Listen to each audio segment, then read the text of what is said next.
like to do actually, I think for the last two questions, is ask each of you to field the last two questions. So I'm going to go ahead and I'm going to begin up at the other side of the table with Joe.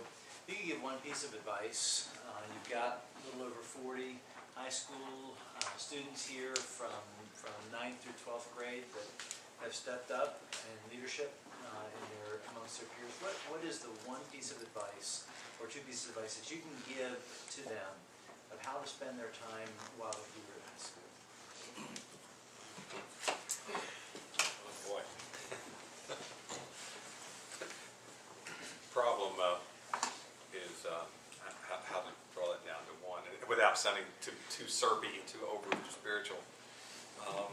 But you know, it is just keep the main thing the main thing. You know, it was a guy named I think his name is John Murray. He's a famous theologian in some circles. You may know him. He's a brilliant man, and he was one time in a comment. He was talking about speaking to Christians and the dangers that come, and he said, yes, there is of course a danger with what we call heresy. When something is so unbiblical and so wrong, that's a very dangerous thing, and there are plenty of heresies in life and reality. But he said, Christians in general, we don't need to be so.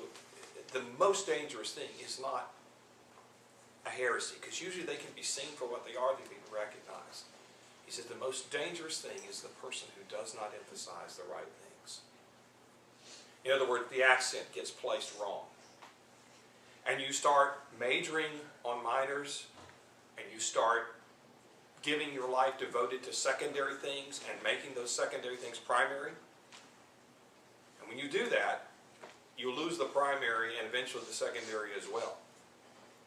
The first things must be first. And Jesus made it very clear what that is. Love the Lord your God with all your heart, soul, mind, and strength.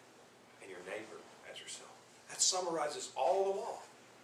That's everything. Keep the first things first. Your relationship to God. Then remember, it also goes this way too. And God is honored and witnessed to when those things are kept in the forefront. And in everything, like what has already been said, and what you do is you set personal goals. Where are your values being reflected in those goals? Where are your core principles at the foremost? Keep the first things first. Not allow the secondary things and the tertiary things to rise above. I would second what Joe said, and I would add, get busy. There is no substitute for experience, so the sooner you get it, the wiser you're going to be, and the sooner you're going to be wiser. Get busy and keep the distractions to a minimum. This is a little soapbox, but I'm going to say it anyway. The internet is a wonderful thing, but if I had the internet when I was growing up, I don't know if I would have been able to focus on what I needed to do. There are just so many distractions today, and cell phones, the internet, cable TV, and so on and so on, that it is difficult for a lot of us to keep our eye on the ball. So keep busy, or get busy on what you want to do or what you think you want to do. Focus on that. Let the distractions go off to the side.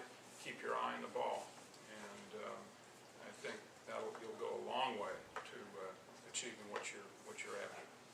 Or you'll find out soon enough that that's not what you're after and something else is. Okay. I said earlier that I dream and I dream big. I would start with that. Dream and dream big. Don't be afraid to dream. Okay. Yeah. I'll give you a little secret. When I was your age, I was reading Stephen King, and I said to myself, one of these days, I'm going to be the next Stephen King. I've still got that dream, by the way. Okay. That's a big dream, guys. That's a big dream. And you know what? Since I'm your age, I'm still held on to it, and I'm going to still hold on to it because it's my dream. You know, it's there. I want to be able to touch people's lives with my works, with my writings. be able to have a person put down my books and say, wow, that made me cry. Wow, that made me think. Wow, I can't wait to buy the next one. You know, I want to say the next thing is, well, I'm just going to grace you with a little bit of this. Shameless plug. Okay, Davy, he would call me. What do you know about people? I shrugged my shoulders. I was only 5 and we were in his fishing boat with the cane poles fishing for brim. I don't know, Grandpa. People are people, I guess. Well, he stretched his legs as he adjusted his grip on his pole, one eye not leaving the motionless cork resting on the water's greenish-brown surface. That's right, Davy. And that's not right. You see, boy, there are 2 kinds of people in this world, and I want you to learn this and learn it tight. He held up 2 fingers to emphasize his points. 2 kinds. One kind is bigger and more numerous than the other. You can find this kind everywhere. You can find them under rocks and bridges and in trash heaps. This kind of person is what I call a sapper. A sapper? I asked, not really understanding the word. Yep, the old man winked at me. Sappers. They sap the life out of you. They drain you, Davy. They suck the blood from your bones. I shivered at the thought. He's talking about vampires. Vampires are scary. You mean that there are vampires, Grandpa? The old man leaned over and looked at me with the clearest of ice blue eyes twinkling in the sunlight. They're real, David. Vampires that suck the life out of you. They don't even have to bite you. They don't? I shivered. Nope. He reached down into the cooler and brought out a beer, popped it open, and took a gulp.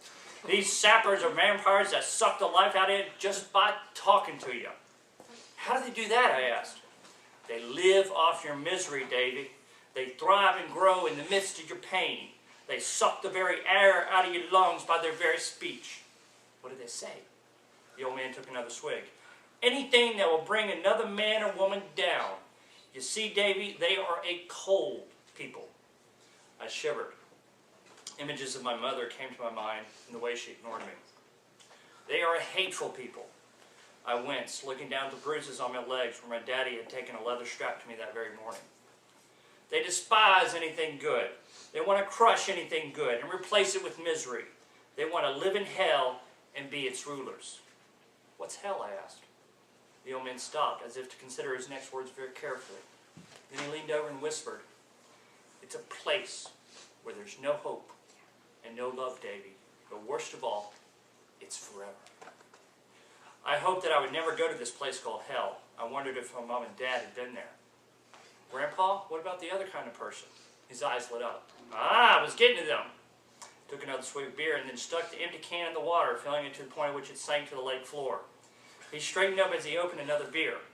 The other kind of person is what I call a candle. The image of a lone white candle with a solitary flickering flame filled my mind. A candle is a person full of hope and love. A candle brings light into the darkness. A candle brings warmth to the freezing ones. A candle is someone who shows the whole wide world a better way to be, to live, to love. Just the thought of a candle warmed me in such a way that the chills of the thoughts of the sappers disappeared. Which am I asked. The old man looked down at me and put down his beer and leaned over. Now listen to me very carefully, David. What I'm about to say deserves careful thought, okay? I nodded, breathlessly anticipating his next words.